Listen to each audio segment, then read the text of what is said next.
Les compétitions où j'ai été le plus performant, c'est quand j'ai été au pied du mur. Il y en a qu'un seul qui gagne. Il y en a qu'un seul qui a pas perdu de combat toute la journée. Et ça, c'est à chaque fois, il faut quand même savourer ce qui a été fait et s'en sentir quand même satisfait. Je suis allé récupérer pas mal de médailles une fois que j'ai compris cette importance et ô combien c'est satisfaisant de repartir avec une médaille plutôt que de rester au pied du podium. Un champion du monde de judo et vice-champion olympique qui a une seule devise et qui est très vraie, c'est qui ose gagne.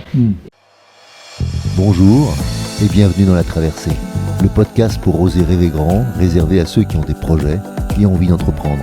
Je suis Hervé Franceschi, coach, conférencier, explorateur de l'humain et aventurier de l'entreprise. Depuis 25 ans, j'accompagne avec joie dirigeants, entrepreneurs, sportifs de haut niveau, artistes qui veulent mieux se connaître, grandir et accomplir leurs projets et acceptent de se mouiller. Dans ce podcast, explorez grâce à eux en toute intimité comment traverser vos difficultés, vos incertitudes et aussi vos réussites pour oser rêver grand et réussir vos traversées. Bonjour, on se retrouve aujourd'hui avec David sur La Traversée. Alors je suis très heureux que tu nous accueilles dans un endroit comme une vraie salle de judo. Tu peux nous dire un peu plus de où on est, pourquoi on est là ? Bonjour Hervé, déjà ça me fait plaisir aussi de participer à ce podcast, Et on est dans cette salle qu'on appelle un dojo. Pour moi, c'est l'endroit le plus représentatif. C'est là où j'ai passé le plus grand nombre d'heures, à mon avis, de ma vie dans une salle comme celle-ci. Et ici, c'est un endroit un peu particulier. On est au dojo de Paris, donc à l'Institut national du judo, et on est dans le centre d'entraînement national. Autre que celui de l'INSEP, et cette salle, c'est le dojo Awazu. Donc c'est le dojo Awazu, c'est Maître Awazu, c'est celui qui a importé le judo en France, et donc ça me fait plaisir de pouvoir réaliser ce podcast avec toi ici. Super. Donc j'en profite pour remercier tous ceux qui ont permis que nous puissions faire cet enregistrement dans ce dojo particulier. Et puis je te remercie aussi d'avoir pris ce temps avec nous, parce que je sais que tu as un emploi du temps chargé, que tu as d'autres occupations aujourd'hui. Alors le champion que tu es a commencé d'autres voyages. Donc tu vas nous en parler. Mais j'avais envie que tu commences par allez, c'est quoi un grand souvenir pour toi ? Un grand souvenir sur un dojo ? Des grands souvenirs, il y en a vraiment beaucoup, des bons comme des pas bons. J'ai un grand souvenir qui reste très bon et en même temps la performance beaucoup moins bonne. C'est ma participation aux Jeux Olympiques de Londres en 2012, parce que la sélection a été rude et a été très très dense parce que j'avais beaucoup de concurrence dans ma catégorie de poids. Et de réussir à me qualifier et à participer à ces Jeux Olympiques, c'est le début, c'est une partie d'un rêve d'une vie de pouvoir représenter son pays sur cet événement majeur. Et je me rappellerai toujours, j'étais le premier combat de la journée sur ces Jeux Olympiques, et j'ai attendu 30 minutes dans les starts, donc juste avant de rentrer sur le tapis, et il y avait une musique un peu en fond qui mettait sous pression. Ouais. Et, tu te rappelles de la musique ? Ouais, je me rappelle plus exactement de la musique, mais ça faisait un peu des battements de cœur avec un petit son derrière. Et je me rappellerai toujours, le tapis était sur une estrade assez haute, et la pièce était toute noire, et avec un petit éclairage juste pour le tapis, un peu comme dans les matchs de boxe sur les main events. Donc c'était assez incroyable, et au moment où ça a démarré, ça s'est un peu plus éclairé, et là on se dit voilà, on est rentré dans l'arène et on y va. Et pour moi, c'était la première fois que je me retrouvais dans cette configuration. Même sur un tournoi de Paris, tout est tout le temps très éclairé, et là ça faisait assez gros match à intensité, et ça n'a pas été déconnant, parce que sur ma journée, je fais 3 combats, et c'était 3 combats à haute intensité, dont je perds sur le futur champion olympique de la journée, où on va jusqu'au golden score. Donc ça, c'est un peu le côté un petit peu déception du championnat, mais en soi, c'était une expérience incroyable. Et d'ailleurs, j'ai fait 1 ou 2 performances avant, mais j'ai fait aussi des performances, surtout des grosses performances après. Et donc, tu as eu la chance aussi de faire t'es un sport individuel, mais en même temps, il y a des compétitions par équipe et tu as été champion du monde par équipe, c'est ça? Ouais, j'ai été champion du monde par équipe. C'était une grosse expérience collective, mais c'est pas forcément mon meilleur souvenir parce que comme tu l'as dit, les plus belles compétitions, moi, je suis d'abord un sport individuel et une de mes plus belles victoires et mes plus beaux souvenirs, c'est ma deuxième victoire au tournoi de Paris parce que je le dis souvent et j'aime répéter cette anecdote. La première année quand je gagne Paris, c'est juste avant les Jeux Olympiques, donc ça me permet de me qualifier pour les Jeux. Et c'était une année très tendue en termes de challenge et de ressources. Donc j'ai gagné mes combats vraiment dans le dur. J'ai très peu fait tomber et je gagne ma finale à la décision. Donc c'était vraiment une journée très très très compliquée, mais c'était une journée sous le signe de la tactique et pas de la technique. Et j'ai été critiqué un peu dans la presse. Mais voilà, les haters aiment bien faire ça. Et là, j'avais le journaliste du Monde qui m'avait pris pour cible en disant que c'était pas digne d'un champion français de gagner de cette façon.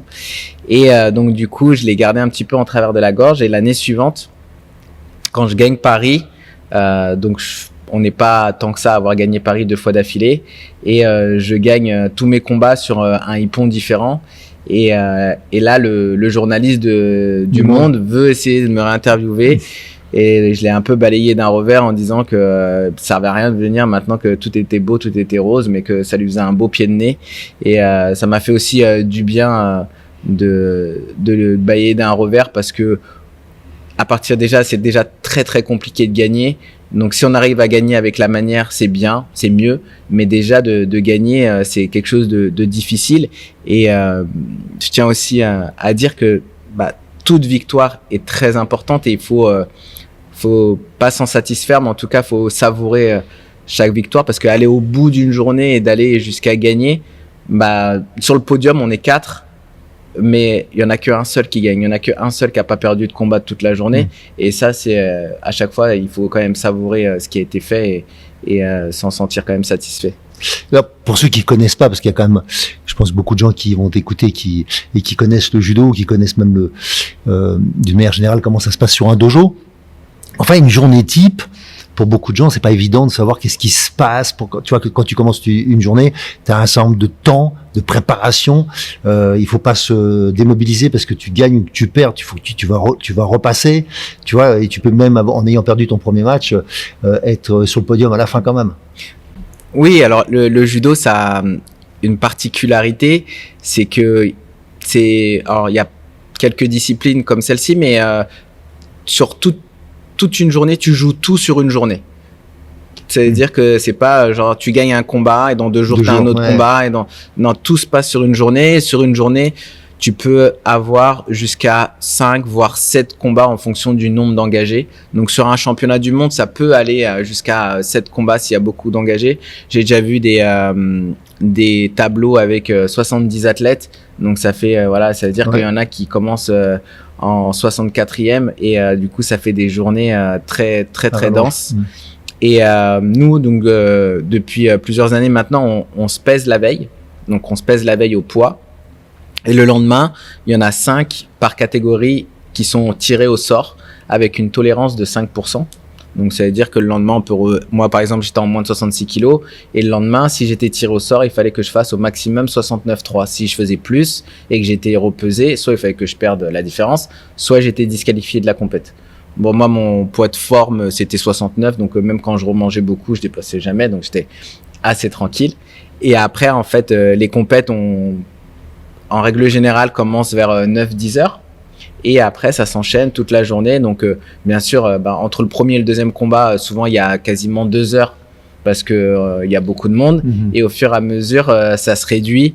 Et on arrive des fois, même sur les phases finales, entre un quart et une demi, des fois, qui est que 10 minutes entre les 2 combats. Donc, on peut avoir fait un combat de judo, c'est 4 minutes. Mais si on ne s'est pas départagé, derrière, il y a un golden score. Donc, potentiellement, on peut faire un combat de 20 minutes. Et derrière avoir que 10 minutes de repos et réenchaîner sur un combat. Donc là-dedans, il faut être quand même prêt physiquement à pouvoir s'envoyer avec autant de dureté et de rigueur. Mais voilà, c'est le jeu. Et depuis quelques années, sur les gros tournois internationaux, les repêchages commencent que en quart de finale. Donc si on perd avant les quarts de finale, on n'est pas repêché, on n'a pas une deuxième chance. Mais si on perd après les quarts de finale, on passe justement pour aller gagner une petite finale et pouvoir monter sur le podium.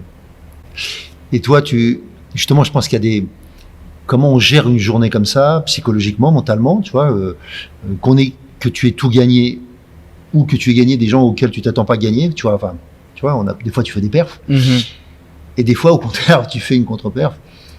Comment tu as géré ça? C'est quoi les moments, comment tu as géré ces moments de tension ou ces moments où le mental est essentiel? J'ai eu un avant et un après adaptation du règlement. C'est-à-dire que moi, quand je perdais un combat, bien souvent, ma compétition, elle était terminée. Je savais pas remonter les repêchages, même si j'étais repêché, parce que il y avait qu'une seule chose qui m'animait, c'était la victoire et d'aller faire troisième. Je comprenais pas l'intérêt, à quoi ça servait, pourquoi on va aller chercher. Voilà, je voulais gagner et mon mental, mon mindset, il arrivait pas à revenir en disant mais va chercher cette place de 3. Et quand je faisais pas l'effort et que je reperdais derrière, j'étais encore plus dégoûté, mais j'arrivais jamais vraiment à passer ce cap. Les seuls moments où j'arrivais à le faire, c'est quand je perdais à mon premier combat et que mon adversaire allait en demi-finale et me repêchait, et que là j'avais 3-4 combats avant d'aller chercher la petite finale. Parce que du coup, je gagnais, donc je recommençais une nouvelle journée et ça me permettait de monter. Mais quand je perdais en quart ou en demi, 90% du temps, je faisais 5e. Et une année, il y a eu un changement de règlement et ça a duré, je crois, 1 an ou 2. Et en fait, il y avait plus de repêchage. Quand on perdait, c'était terminé. Donc ça veut dire que mes premières médailles sur les grands événements comme Paris, j'avais été jusqu'en demi. En demi, j'ai perdu et du coup, j'étais 3e automatiquement. Et c'est là où j'ai compris ce que signifiait une médaille sur un grand slam. Parce que c'était soit je gagnais ou soit je faisais 5e. Et là, de comprendre l'importance d'aller chercher une place de 3, je l'ai compris dans un premier temps sans aller la chercher.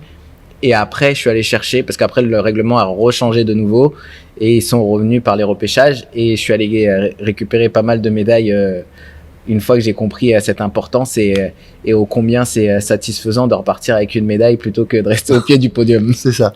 Ouais, c'est quand même, soit c'est une super perf d'être 5e et tu peux t'en contenter. Non, soit aucunement. Non, mais j'entends bien. Mais à partir du moment où tu vises un podium et que tu vises la première place, tu préfères être quand même sur le podium que pas du tout. C'est sûr. Mais tu vois, c'est un des trucs que j'essaye d'inculquer à la plus grande de mes filles qui aime le judo et qui est dans cette démarche de faire du haut niveau. C'est que ça lui arrive de perdre, elle gagne pas tout. Et quand elle perd, je lui laisse en général 5-10 minutes de déception. Et puis voilà, faut que aussi elle puisse faire un point sur ce qui a été et ce qui a pas été sur son combat. Et très vite, j'essaie de la choquer pour qu'elle re-switch, qu'elle oublie ce combat, on en parlera plus tard, pour justement aller dans ses repêchages et aller gagner cette place de 3 et justement que dès maintenant, de la piquer là-dessus pour pas que ça lui arrive qu'elle se retrouve dans les mêmes situations que moi à lâcher des repêchages alors que c'est très très important d'aller chercher une médaille.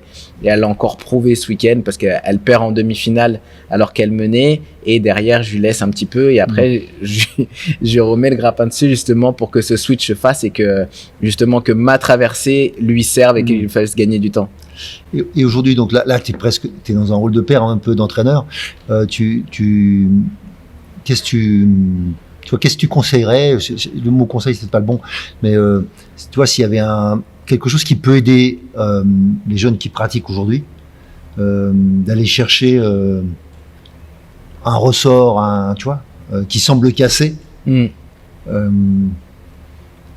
Comment apprendre à mieux se connaître? Parce qu'en fait, c'est aussi ça. Toi, tu as appris à comprendre qu'en fait, soit c'est la victoire, t'es 2e par défaut parce que tu vas en finale, mais sinon, il n'y avait pas d'autre place possible. Et donc, à un moment donné, tu as pris conscience qu'il y avait un autre ressort. Tu vois. Ce que je leur conseillerais, c'est de digérer ce qui vient de se passer, mais pas de le ressasser. parce que c'est important de le digérer. On peut pas l'effacer. Bon, on peut pas l'effacer, c'est fait, c'est fait. Mais par contre, il faut le conscientiser et de se dire, bah, à l'instant T, c'est fait.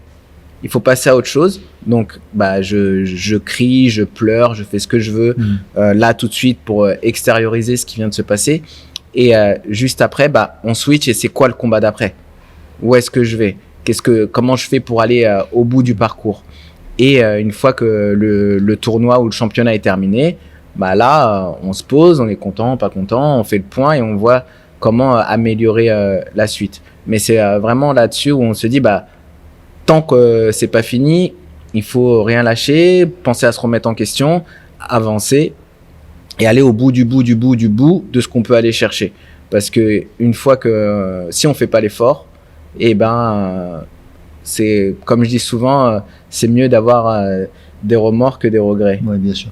Donc, et si on revient sur cette idée de se préparer, comment tu as préparé les jeux, tu vois, je sais que il y a des sports dans lesquels tu te prépares 4 ans avant. Dans le judo, comme il y a une sélection assez forte chaque année, c'est pas parce que tu étais super prêt il y a 3 ans que tu seras prêt l'année où il faut. Donc, il faut que tu passes les sélections et il faut que tu sois présent. Mais comment, tu vois, on se donne rendez-vous pour être présent en 2012, ouais. Tu vois, comment t'as fait? Qu'est-ce que tu... C'était un moment assez compliqué et assez dense, dans le sens où, en 2011, au championnat du monde par équipe, bah, celui qui est sélectionné avec moi sur l'équipe, parce qu'on était 2 par catégorie, fait un championnat du monde par équipe un championnat du monde par équipe incroyable, où il bat les meilleurs de la catégorie sur la journée.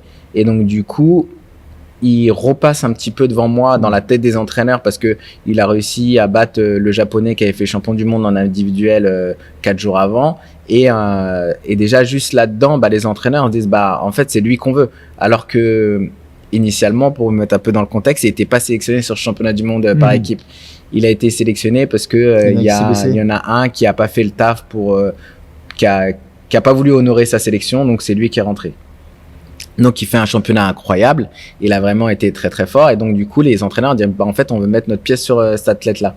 Mais moi j'étais le numéro 1, pas incontesté, mais j'étais le numéro 1, j'étais devant quoi.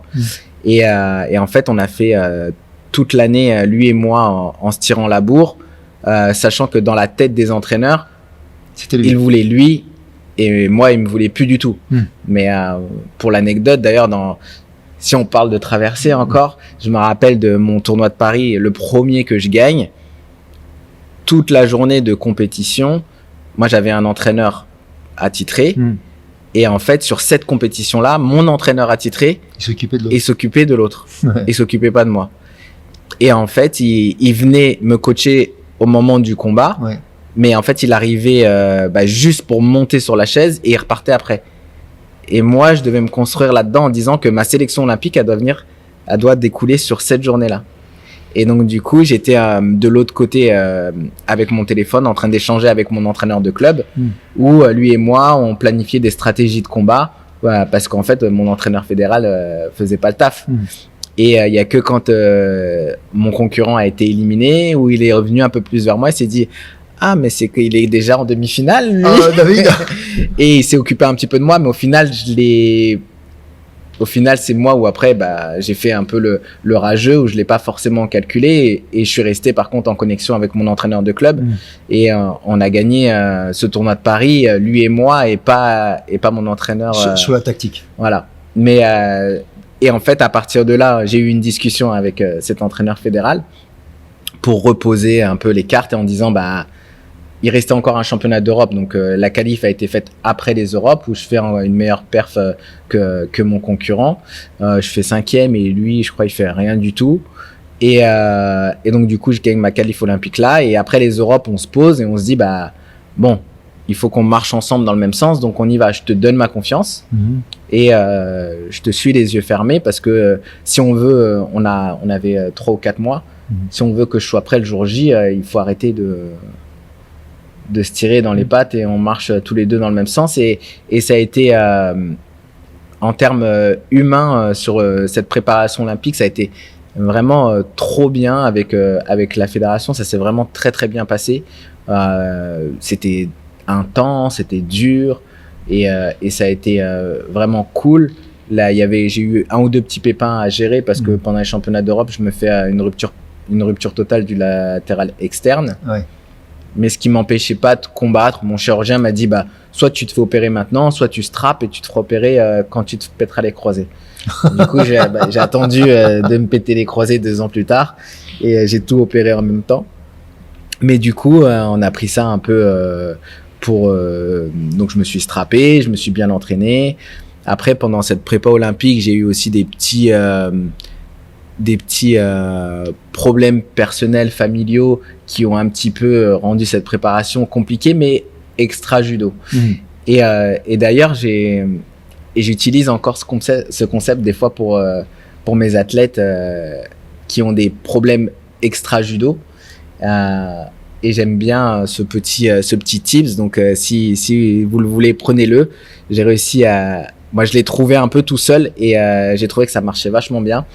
C'est que quand non, je dis des bêtises, je l'ai pas trouvé tout seul. Je l'ai trouvé en discutant avec mon entraîneur de club et j'adore beaucoup cette image. C'était quand tu montes sur le tapis, tu prends tous tes petits problèmes là, t'en fais une petite boule, tu les mets dans tes oris. Les oris, c'est les chaussures de judo. Tu les mets dedans et puis tu montes sur le tapis. Donc tes problèmes, ils restent en dehors du tapis. Tu fais ta séance, tu donnes tout ce que t'as et quand tu ressors du tapis, malheureusement tes problèmes ils reviennent et tu t'en occupes et t'avances. Mais ça doit pas être une problématique pour t'emmener vers la performance.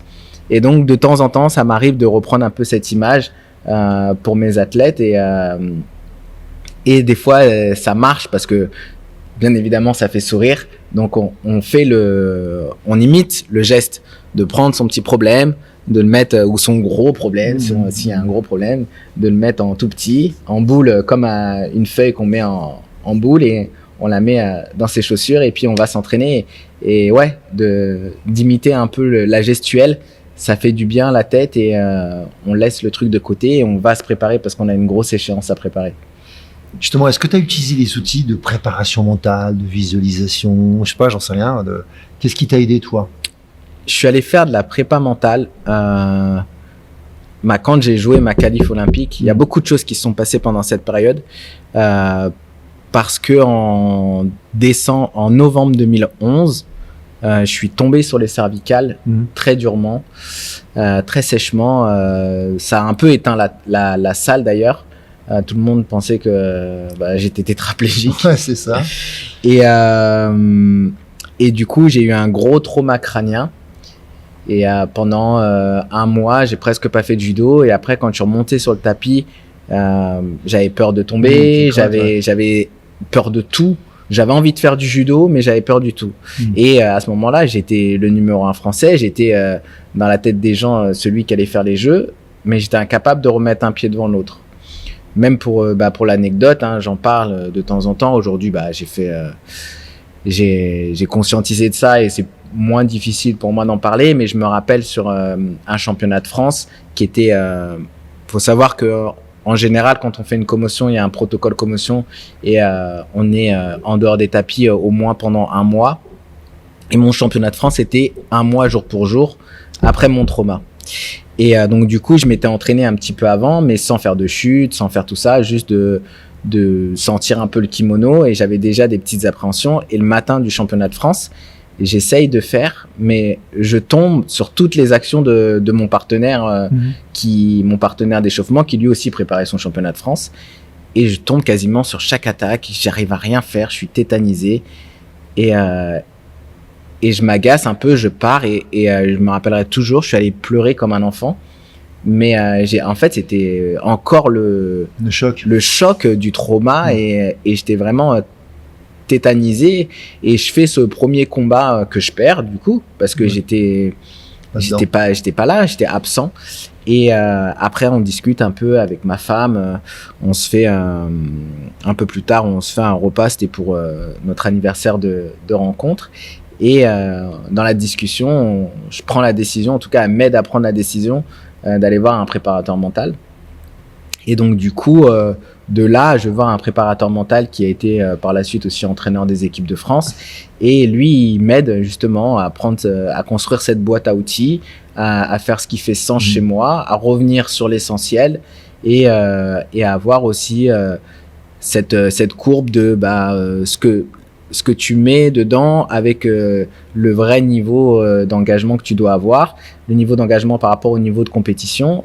Et plein de petits outils comme ça. Donc, on se voit régulièrement pendant 2-3 mois. Et dès les premières séances, ça va beaucoup mieux. Juste le fait de parler, de remettre à plat ce que je sais faire, qui je suis et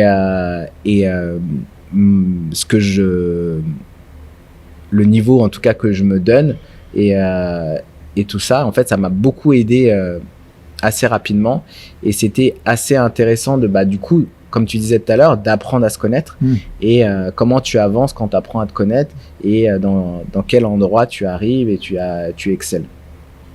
Oui, il y a les ressorts, en fait, comprendre nos ressorts. Il y a des gens qui sont plutôt rebelles et qui ont besoin, dès on les met pas bien, d'aller prouver. D'autres qui ont besoin, au contraire, d'être en confiance pour pouvoir...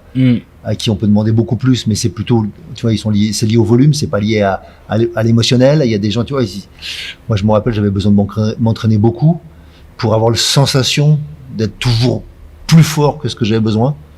Et puis jusqu'au moment où j'ai pris conscience que c'était pas que mon physique qui allait faire la différence, mais ça m'a pris du temps. Donc tu vois, c'est quoi, toi, tes clés? Les compétitions où j'ai été le plus performant, c'est quand j'ai été au pied du mur, de façon générale. À chaque fois que j'ai vraiment été au pied du mur, j'ai été le meilleur. Je suis très mauvais quand on vient me titiller et qu'on vient me rabaisser. Au contraire, je suis capable de... Alors, pas en compétition parce que je l'ai jamais fait et j'ai été incapable de faire, mais à l'entraînement, quand on venait me titiller en me disant que... comment être politiquement correct. J'arriverais pas. Donc, quand on me disait que j'étais qu'une merde, que je me battais pas et tout, je me jetais 2 fois plus sur le dos. Ouais. Et je lui disais, c'est bon, t'es content? T'as ce que tu veux? Là, t'as vu, je suis vraiment une merde. Ouais. Et ça les faisait péter un plomb. Et je me rappelle même un jour, on a voulu me retirer une sélection parce que sur mon stage, je me donnais pas assez. Et en fait, eux, ils comprenaient pas. C'était à l'époque où il y avait pas encore, toute cette notion de fatigue, d'entraînement, de quantification de la charge, et que de se dire que tout le monde peut pas s'entraîner de la même façon. À fond, tout le temps. Et il y en a qui ont besoin, comme toi, de d'un gros volume et ça les dérange pas. Et d'autres, en fait, qui sont plus toniques, plus dynamiques et justement, leur réserve, elle s'épuise beaucoup plus vite. Et en fait, moi, j'étais arrivé à un moment où j'étais plus en capacité de m'entraîner. Épuisement. Et on était en stage, donc j'avais conscience que c'était un stage de préparation pour un championnat du monde. Mais la charge qu'il demandait, j'étais incapable de la fournir. Et donc, à un moment donné, je tombais parce que c'est soit je tombais, soit je me blessais. Et c'était hors de question que je me blesse, donc je tombais. Et en fait, eux, ils n'avaient pas compris ça. Ils pensaient que c'était un tir au flanc, mais non, j'avais juste les batteries à 0, quoi. Et donc, j'avais eu une réprimande par rapport à ça. Et après, en fait, le stage se finit. Il se passe peut-être 3-4 jours entre le stage et un autre stage à l'INSEP. Et quand j'arrive à l'INSEP, je refais. Ils me font « Ah, ça va beaucoup mieux. » En fait, j'ai juste eu 4 jours de repos, les gars. Et en fait, c'est sur ces moments-là où tu apprends un peu à te connaître. Et à chaque fois qu'on m'a forcé à m'entraîner alors que j'étais fatigué, je me suis blessé. Et pas pas une entorse au petit doigt. Quasiment à chaque fois, je me suis fait opérer. Parce qu'en fait, je savais que j'étais pas capable et ils ont forcé et à chaque fois, ça a cassé.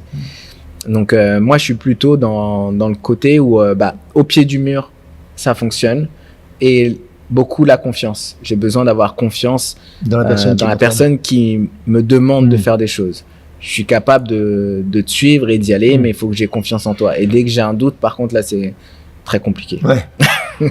Et, je sais pas, qu'est-ce que tu as eu aussi peut-être des histoires avec des adversaires, tu vois, qui ont, avec le temps, sans que ce soit obligatoirement une rivalité, ça peut être aussi au contraire une amitié, tu vois, qui a pu naître avec des gens qui n'étaient pas obligatoirement tes partenaires d'entraînement. Il y a des choses que tu as envie de partager là-dessus? J'ai eu deux pas rivalité, si rivalité, mais si deux concurrences une saine et une malsaine. Et c'est rigolo parce que on avait, à chaque fois que j'étais en concurrence avec quelqu'un, on avait quasiment le même niveau. Et il y en a un qui était complètement imbuvable, à tel point que même un jour, je me rappellerai toujours d'ailleurs, je participe à un championnat de France et je fais 2 ou 3. Je crois que je fais 2e, je crois que je perds en finale. Et lui ne participait pas, était même pas là.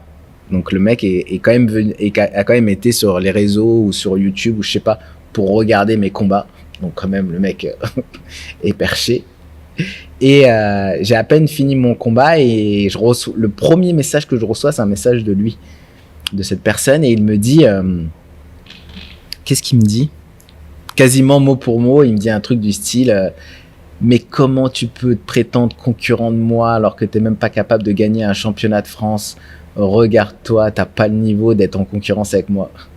Et il me dit ça, je me rappelle plus c'était en quelle année, c'était, je sais pas, ça doit être 2013, un truc comme ça. Et sauf que lui, on l'a plus jamais revu derrière. C'était peut-être un peu plus tard. Et il venait peut-être même de se faire suspendre pour suspicion de dopage. Et en fait, c'est à partir de là, en fait, j'ai dit c'est juste pas possible. Donc après, je l'ai recroisé un jour à l'INSEP. Je lui en ai mis une petite et on a été séparés rapidement. Et en fait, à partir de là, en fait, je suis quelqu'un de très posé, très calme. Mais à un moment donné, le bouchon, voilà, ça se remplit, ça se remplit. Et ce message-là, déjà, j'étais frustré de ne pas avoir gagné. Et ce message-là, il a juste fait péter le bouchon. Et en plus, je l'ai pas vu tout de suite, donc ça a continué à monter sous pression. Et quand je l'ai vu à l'INSEP, on s'est tout de suite, moi, je l'ai tout de suite été l'embrouiller parce que pour moi, c'était inconcevable de me manquer de respect comme ça. Et en fait, à partir de là, pendant, je sais pas, 3-4 jours, il a fait ouais, je vais l'attraper, mais il a jamais rien fait. Et en fait, à partir de là, il est redescendu d'un étage. Il a été un peu plus respectueux et après, on s'est plus adressé spécialement la parole et c'était très bien comme ça. Et à l'opposé, j'ai eu un autre concurrent, mais lui depuis mes années juniors jusqu'à la fin de ma carrière, où on a été plus ou moins en concurrence. On a fait 2 concurrences olympiques, lui et moi. Une fois, c'est lui qui a été qualifié et l'autre fois, c'est moi qui ai été qualifié. Et en fait, je pense qu'il m'a battu un petit peu plus que je l'ai battu. Alors que l'autre, il m'a battu qu'une fois et j'avais toujours battu.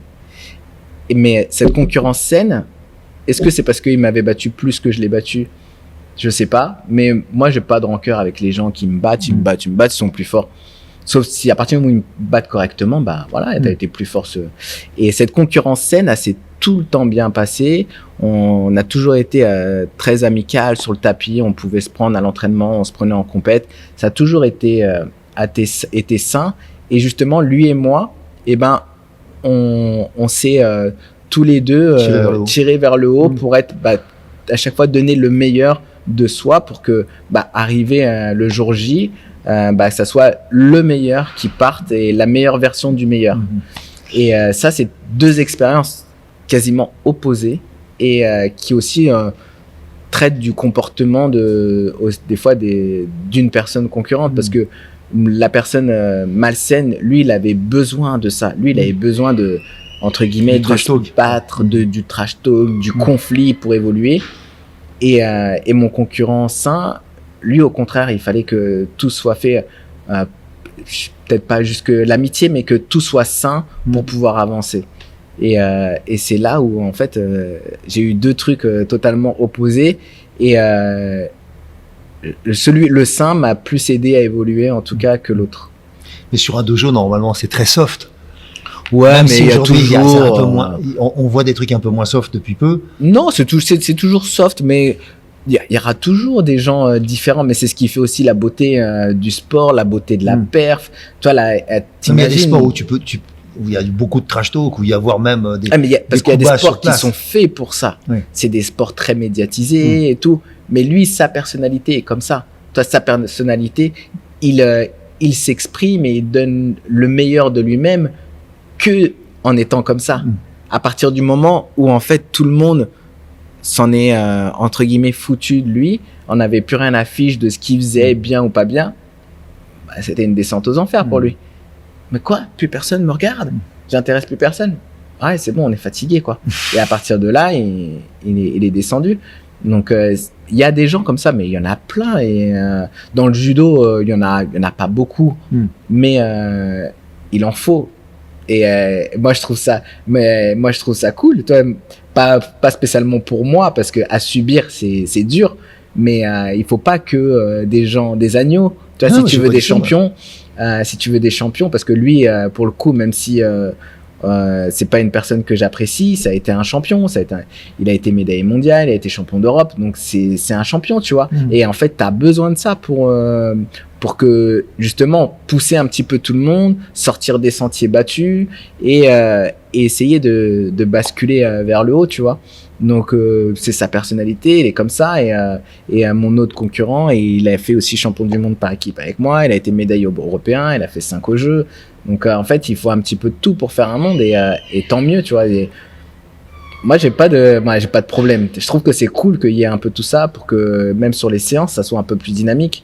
Parce que des fois, quand tu vois que tout le monde a la même personnalité, bah, en fait, tes séances, elles sont plates, tu vois. Moi, j'aime quand il y a de l'engagement, quand il y a un petit peu d'agressivité, quand justement, t'as ceux qui sont doux, mais quand ils se font agresser, bah, ils vrillent un peu et ils se subliment aussi, tout en restant doux, parce que ça veut dire qu'ils sont capables de te mettre une grosse boîte, un gros hippon, mais très proprement.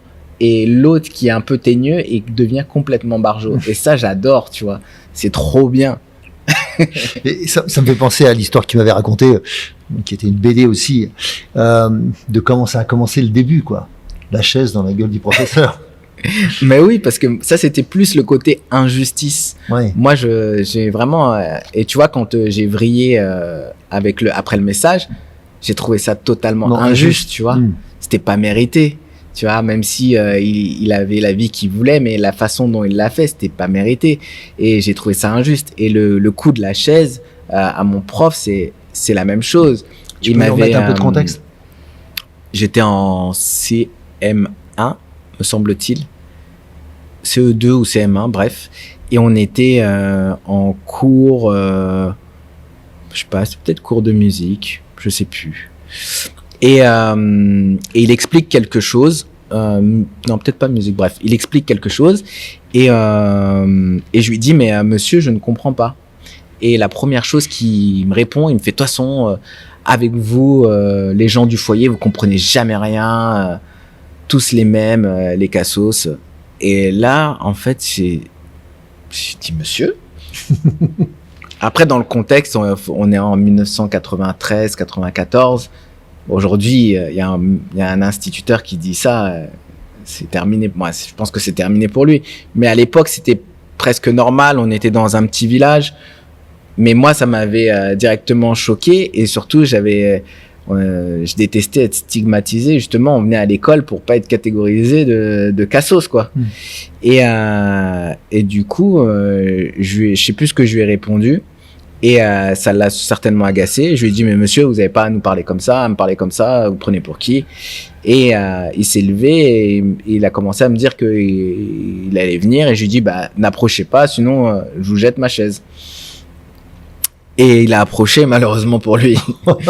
Parce que au-delà d'être très calme, une fois que ça explose, j'ai qu'une parole. Et si je dis quelque chose, en général, je le fais.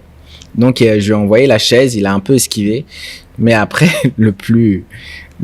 presque le plus dingue là-dedans, la chaise est un fait, mais après il m'a pris pour cible, il m'a attrapé par le cou et il a quasiment voulu me mettre une pêche. Ouais. Et il y avait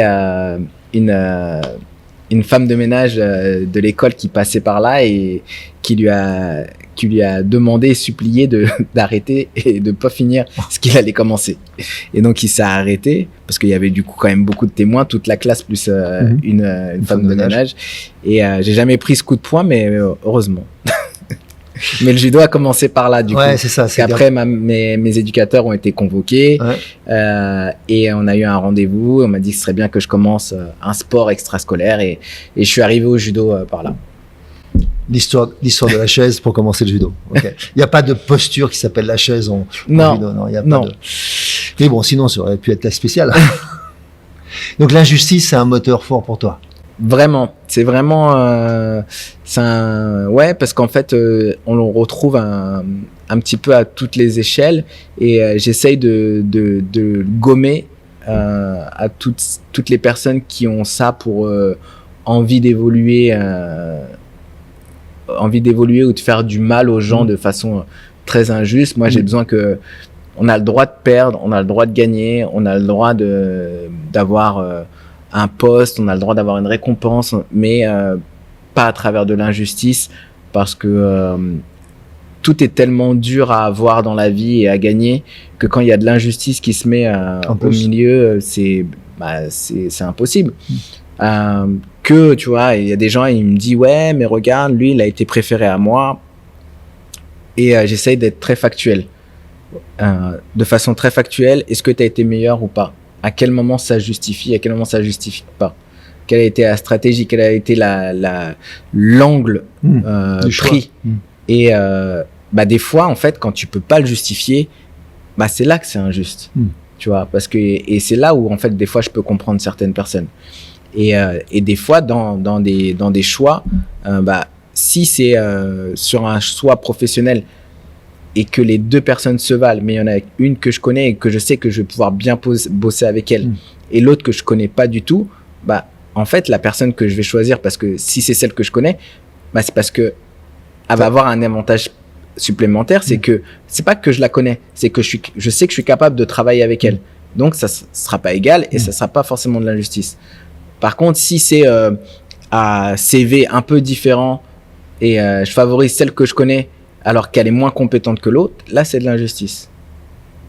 Et c'est là-dessus où moi je suis pas du tout en accord sur pas forcément sur le choix d'une personne, mais dans la société en général, et que j'essaye de vraiment d'aller contre ça, parce que l'injustice c'est quelque chose de vraiment discriminant, que il faut ça doit pas exister, quoi.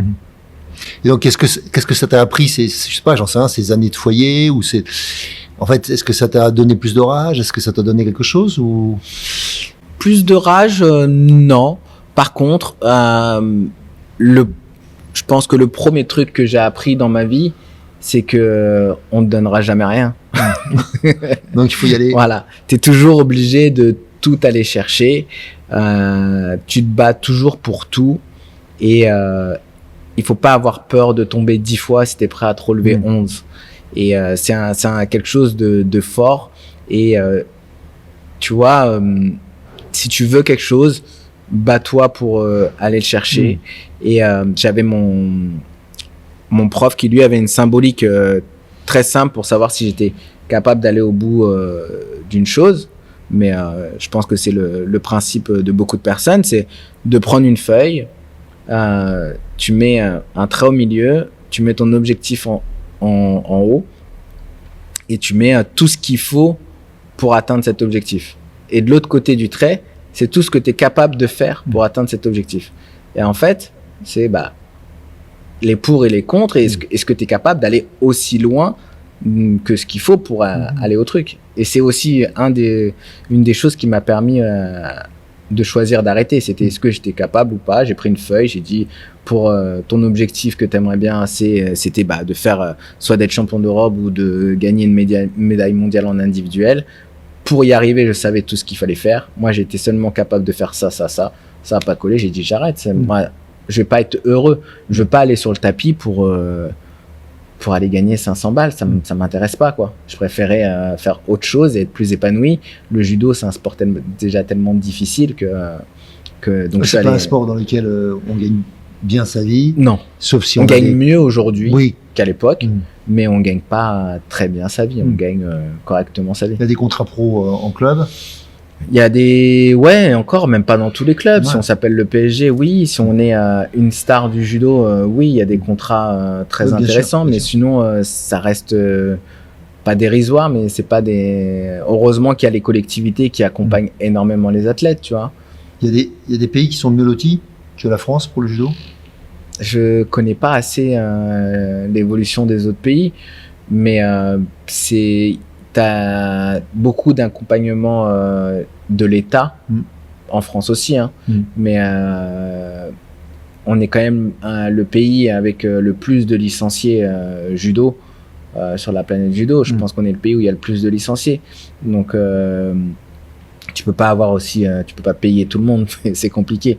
Tu vois, la Fédé de judo essaye d'être novateur en faisant une judo pro league pour essayer de donner plus de possibilités pour essayer de trouver un modèle économique qui permet de mieux rémunérer les judokas français.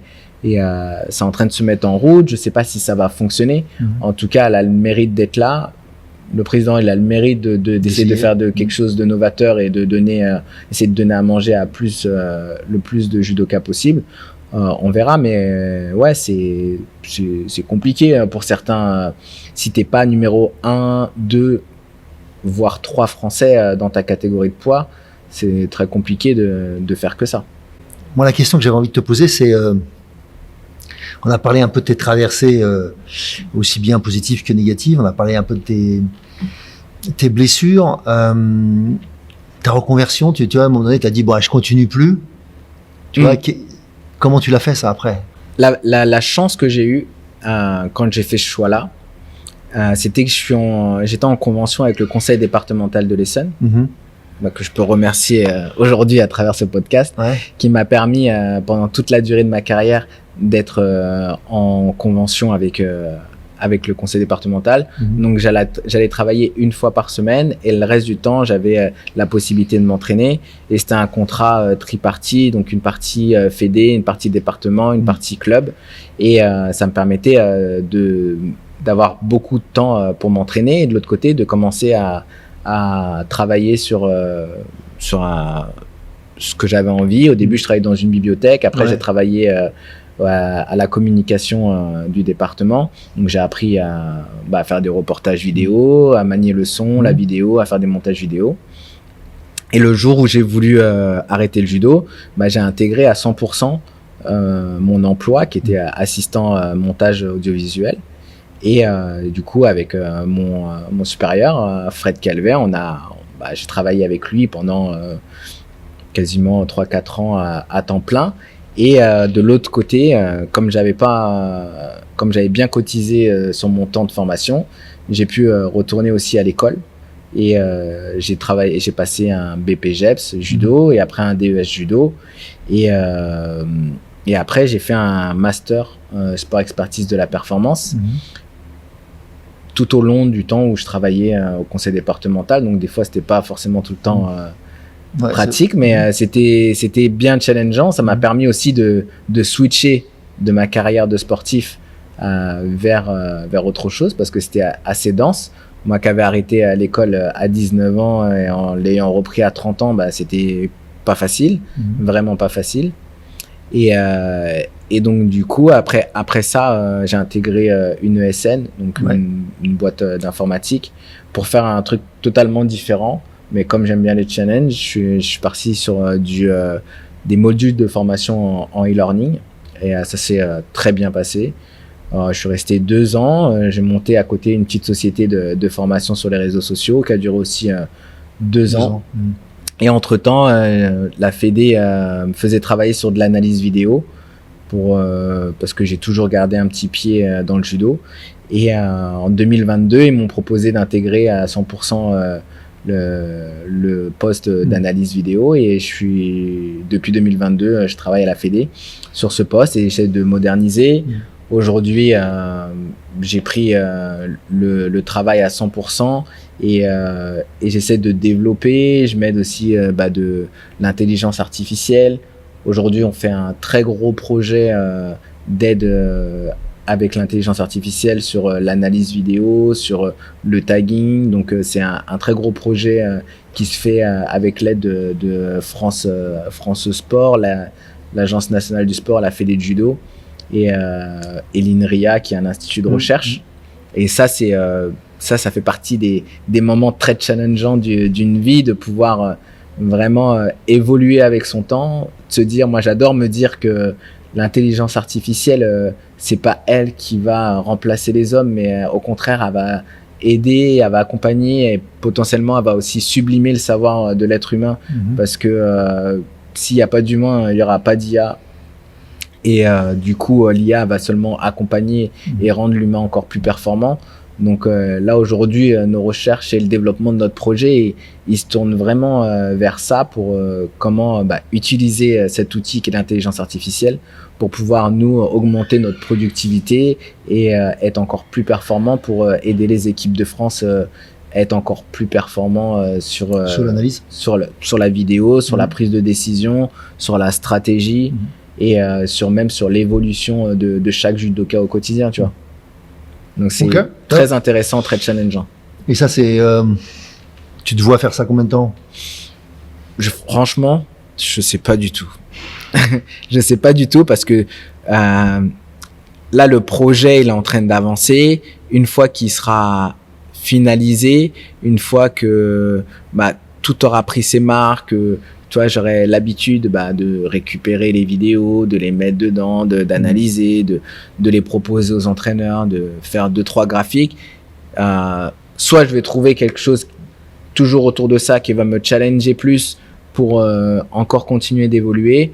Mais aujourd'hui, j'ai la sensation que je suis incapable de rester dans un travail où il n'y a pas de nouveaux projets, où il n'y a pas de nouveaux challenges, où, tu vois. Ouais, t'as besoin d'être stimulé. Ouais, j'ai besoin absolument d'être stimulé. C'est pour ça qu'à côté de ce projet-là, j'ai pris aussi une mission club dans mon club de toujours, SGS Judo, où j'encadre les seniors avec 2 collègues et pour l'instant, ça se passe très bien et ça m'aide aussi à faire autre chose que mon quotidien derrière un ordinateur. Je reviens un peu à mes fondamentaux. Je reviens à la base où je mets un kimono et je donne de ma personne pour aider mes jeunes judokas à progresser. S'il y avait sans chercher à être dans le mot de la fin, mais s'il y avait je dirais un mot que tu voudrais partager ou une attitude, quelque chose qui te paraît essentiel pour ceux qui commencent, pour ceux qui sont en difficulté ou pour ceux pour lesquels ça marche, peu importe. Ok, si tu avais une anecdote que tu avais envie de partager. Une anecdote que j'ai envie de partager, il y en a plein, mais j'ai beaucoup de gratitude pour le préparateur mental qui m'a tendu la main le jour où je lui ai simplement posé la question et il m'a dit oui. Et par exemple, il n'y a jamais eu de financier entre lui et moi. Il l'a fait pour servir l'équipe de France et ça lui a fait plaisir. Et j'en serai toujours reconnaissant parce que s'il avait fallu payer, j'aurais payé. C'était pas un problème d'argent, mais c'est plus la démarche de tout ça et ce qu'on a vécu ensemble, la manière dont il m'a aidé à me reconstruire. Et en fait, j'avais peur de lui envoyer un message. Et comme j'étais au pied du mur, c'était soit arrêter le judo, soit lui envoyer le message. J'ai fini par le faire. Et au final, il y a un champion du monde de judo et vice-champion olympique qui a une seule devise et qui est très vraie, c'est qui ose gagne. Et en fait, c'est juste, les gars et les filles, tentez, essayez. Parce que ça évitera d'être frustré et tenter, essayer. Si ça marche, ça aura le mérite d'avoir essayé. Et si ça marche pas, tu vas tomber, tu vas te relever et tu réessayeras jusqu'à temps que ça fonctionne. Et du coup, c'est là où le judo porte bien son nom parce que c'est un sport où on passe son temps à chuter et à se relever. Et c'est en ça que ça en fait une vraie école de la vie, tu vois. Ouais, si tu sais pas chuter au judo, c'est compliqué, quoi. Voilà. Donc le judo t'apprend à chuter et t'apprend aussi à te relever et c'est juste une courte expérience de ce qu'est la vie. Ouais, comment remonter sur un tatami quand on a pris trop de coups, ça c'était la difficulté. Et puis en même temps, qu'est-ce qui fait qu'à un moment donné, on réapprend à chuter dans sa tête ou dans son corps et puis tout devient possible. Merci David. Je vais vous retrouver donc sur la suite dans la traversée et je voudrais encore une fois remercier à la fois la fédération de judo qui nous a permis de faire cette émission ici et puis à toi de ton temps, à tous ceux qui ont permis d'être la personne extraordinaire que tu es aujourd'hui. Et merci. Salut à ton épouse et tes filles. Merci. À bientôt, David. À bientôt. Si vous aussi vous vivez une traversée et souhaitez vivre vos rêves plutôt que rêver votre vie, alors je vous invite à découvrir mes conférences et tous mes ouvrages sur mon site hervéfranceschi.com. Et bien sûr, si vous aimez ce podcast, favorisez sa diffusion en lui donnant 5 étoiles sur Apple Podcast ou mettez un pouce sur ma chaîne YouTube ou encore sur votre plateforme de podcast préférée. Et surtout, abonnez-vous pour ne manquer aucun épisode. Merci de votre écoute et à très bientôt sur La Traversée.